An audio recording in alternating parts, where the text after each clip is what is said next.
Beloved, welcome back. In today's video, I want to share with you how to put together your very own home invasion kit. Now, this is a kit you're going to have beside your bed. It's going to have the things that you need if something happens in the middle of the night. I know a lot of you have gear. If you're like me in the past, I've had things in different areas, and if I really needed, if I wanted to get to the things that I needed, they weren't always within reach. Now, the state I live in, Washington State, I think is #2 for home invasions, and they're up in many cities across the country. This is a real threat, especially if you live in an urban area. So let me get into the kit. I'll show you how I set mine up, and I think you might enjoy this. It seems to me your home invasion kit should start with some sort of a bag and a sling bag. Sling bag is a very good way to go. A sling bag allows you to throw it over a shoulder and carry it, and they're usually not too big. You want to be able to go hands-free. If you're going to carry a few things in here, maybe an extra magazine, a medical kit, you want to have both hands freed up. You want to be able to hold a flashlight, a firearm, or what have you. This is the Vertex Voyager. This is a really nice little bag. They're not too expensive, and they're really designed well for this sort of thing. You can wear it, actually, you can wear it as a chest rig. It's got a pass-through here. You could even use it as a shield, because there is body armor in here, as well as just a traditional sling bag, and it's not too big. The nice thing about your kit is that this is really a grab and go if you want to take something with you in the truck as well. These are about $100, and I think that they're fairly priced, and it just really fits the need. A little bit sunny up there. Let's just put it down right here. So the backbone of the kit, of course, is going to be your concealed carry, if you carry one. So whatever it is you carry, I know most of you guys probably have a nightstand gun. Whatever that may be, you can adapt it to this. The Voyager has a nice big compartment. When you're wearing this, like this slung around your body, you can grab this tab and open this up, and you can really get good access. You know, this can be accessed if it's worn on the chest, so it's really handy. What I've done in mine is I've just hard mounted a holster right here. So my concealed carry, I'll come right out of my, my FUPA, and I can go right in there. Nice to have a holster, so it's not flopping around in there. You're not accidentally turning your light on and running the battery down. And having a light is really, really important. I had a situation, I guess it was about a year ago, where I had to go out and deal with what I thought was an invader. And I had a weapons mounted light. This is the Surefire X300. And I thought that was good. But what I realized was I needed an extra flashlight, because to use this, I had to muzzle the person that was on my land. And that really didn't work out well. I ended up taking it off and holding it in another hand. So yes, it's nice to have. I think that you absolutely should have a light on a bedside firearm, but make sure you have an additional flashlight as well. So right there to start with in the holster. This is how this is set up here. This is a T-Rex Arms holster with Safariland. I don't know what they call this system. You've seen this before, the quick detach system. And I just took some screws and just drilled holes. I actually took a soldering iron and burned holes through there and just put screws on the back. And then that snaps in there. And that works really good. It's a pretty low profile holster, and that fits in there. So I'll just come right out of my FUPA, which is what I normally carry, and go in there. And then this just sits by the bed. In the main compartment, right here, I'm going to carry hearing protection.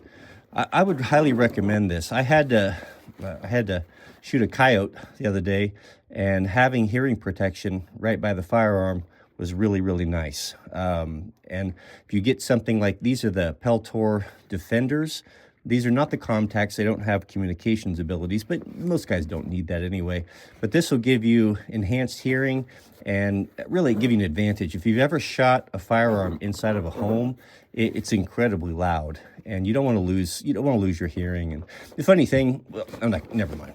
But I would recommend having a pair of muffs that you just keep in your bedstand, so you can just throw them on really quickly. I'm going to have a fixed bladed knife.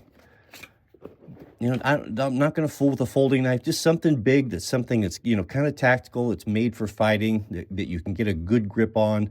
It's easy to, hold on to, that's strong and sturdy. Having a fixed blade knife in your kit is super important. So I just keep that right in there. A dedicated flashlight. I like Surefire. This is the very first Surefire I've ever bought. One of the reasons why I'm a big fan of Surefire lights is every Surefire product I've ever bought, I still have, and it still works. And I just never had a reliability problem with that. So this is the LX2. This is an old one, but low and high. Just a simple tactical flashlight. And I keep that here. The Vertex bags have some really nice Velcro loops and different things you can put on them, and you can customize them to however you want. They really are a nice product. And then an extra magazine. Always have an extra magazine.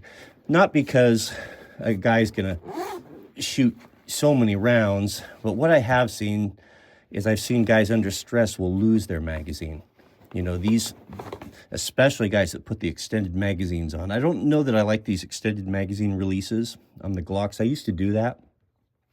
One, I find that they're uncomfortable when you conceal carry, especially inside the waistband, because they press on you, and they really do stick out there, and it's easy to knock them. This was designed by smarter men than you, is what I'm saying. So don't try to reinvent the wheel. When you get excited, things happen, and you press on this and you dump your magazine on the ground. And what happens if it falls in the snow? What happens if it falls in the grass, in the dark? You don't want to have that. So an extra magazine for me is just basically spare parts.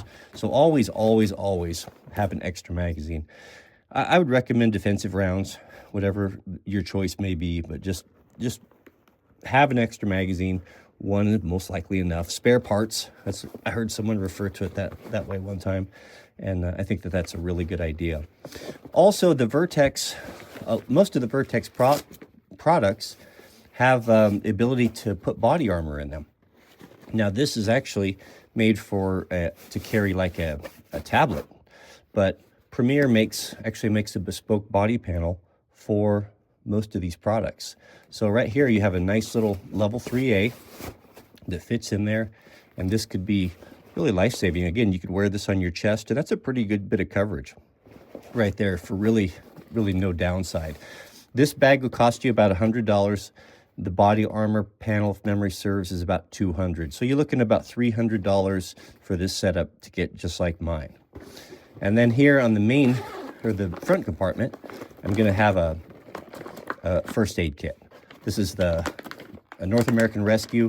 This is gonna have your cat tourniquet. It's gonna have a trauma shears, bleed control kit, I think they call it. This is a really nice top of the line, professional grade kit right there. And that's right on the front where you can access it. But that all fits in there pretty good. I don't typically carry this out with me. This is just the way I set it up, by the bedside. But you can see it's a really nice kit. Everything fits in there. It doesn't feel overstuffed to me at all. All right, let's go over to the bedside and I'll kind of show you how I set everything up.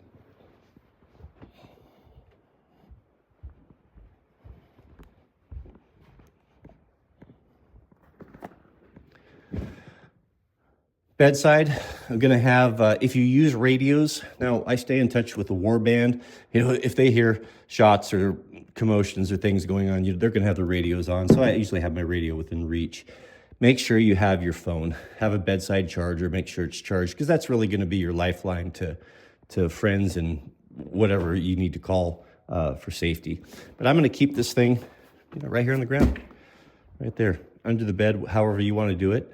Also, don't forget to have some clothing. I don't know how you sleep. Maybe you sleep with pajamas. You don't need it, but have something you can put on very quickly. A pair of sweats is what I use, and just a basic cotton t-shirt in darker colors. I don't want to be neon red. And a pair of shoes that you can get on quickly that are suitable for going outside if you need to. You don't want to run around in the snow. We've got a foot of snow on the ground right now. You don't want to run around in the snow with bare feet. So have your clothes, have your kit, and everything ready. You just keep it simple. Don't overstuff it, and just be prepared for for whatever may happen. You just know what you got. Also, this is a home shield. This would be a very good thing to invest in. This is made by Premier as well. This is level 3A, so it's basically designed to use. You could use it either arm. You just pass through, and how nice would that be if someone were threatening you? You know, to be able to have that in front of you to hide behind. I think that is a wonderful. Shields have been used for a long time for very good reason. I think that's a wonderful thing to have. And this is, I'm not recommending this necessarily, but just fun fact for me, this is a thermal monocular. Now I have dual tube night vision and helmets and plates and all that stuff, but the reality of putting that stuff on is it's not very realistic. But this is a thermal monocular. My good friend, Mr. Overton Windex, gifted me this, and it's one of the most useful things I have. I'm not going to rely upon, I'm not going to go be searching the house with this, but if I hear something and I have a question, no one's going to be able to hide from this. I can grab this, put my clothes on, and it's not going to work through glass for the thermal, but no one's going to be able to hide anywhere.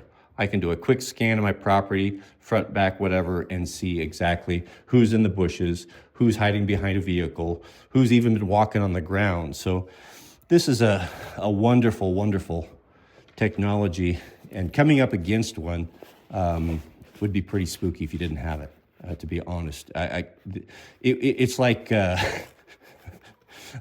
don't know how you would compare it, but I would never want to go up against a man that had a thermal optic, and when I did not have one, that's for sure. But that's that's how I set up my home invasion kit, using the things that I use on a daily basis. I have the ability to expand that right here. We can go into that if you'd like to see that. This would be level 1 and then level 2. But level 1 would definitely consist of the Vertex Voyager and the home shield, and basically what I have set up here.